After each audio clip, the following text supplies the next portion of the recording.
Football ലോകത്തെ ഏറ്റവും മനോഹരമായ സൗഹൃദങ്ങളിലൊന്നാണ് ലയണൽ മെസ്സിയും നെയ്മറും തമ്മിലുള്ളത്. മൈതാനത്തിനകത്തും പുറത്തും ആ സൗഹൃദം പലപ്പോഴും നമ്മൾ കണ്ടതാണ്. ഇപ്പോഴിതാ 2026 ലോകകപ്പിൽ നെയ്മറുടെ സാന്നിധ്യത്തെക്കുറിച്ച് മനസ്സ് തുറന്നു വയ്ക്കുകയാണ് മെസ്സി.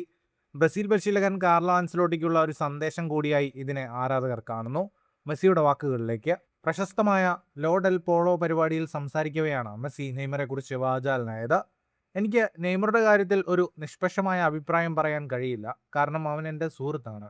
നെയ്മർ തൻ്റെ കരിയറിൽ അർഹിക്കുന്ന മനോഹരമായ കാര്യങ്ങൾ ലോകകപ്പിൽ സംഭവിക്കണമെന്നാണ് തൻ്റെ ആഗ്രഹമെന്ന് മെസ്സി വ്യക്തമാക്കി. നെയ്മറുടെ ഫിറ്റ്നസിനെക്കുറിച്ച് പലപ്പോഴും ചോദ്യങ്ങൾ ഉയരാറുണ്ടെങ്കിലും നെയ്മറുടെ ക്വാളിറ്റിക്ക് മുന്നിൽ അതൊന്നും പ്രശ്നമല്ലെന്നാണ് മെസ്സിയുടെ പക്ഷം. ലോകകപ്പ് പോലുള്ള വലിയ വേദികളിൽ ലോകത്തെ മികച്ച താരങ്ങൾ ഉണ്ടാകണമെന്നും ഏത് അവസ്ഥയിലാണെങ്കിലും നെയ്മർ എന്നും മികച്ചവരിൽ ഒരാളായിരിക്കുമെന്നും മെസ്സി കൂട്ടിച്ചേർത്തു. നെയ്മർ ലോകകപ്പിൽ കളിക്കുന്നത് ബ്രസീലിനും ഫുട്ബോളിനും ഒരുപോലെ മനോഹരമായ കാര്യമായിരിക്കും.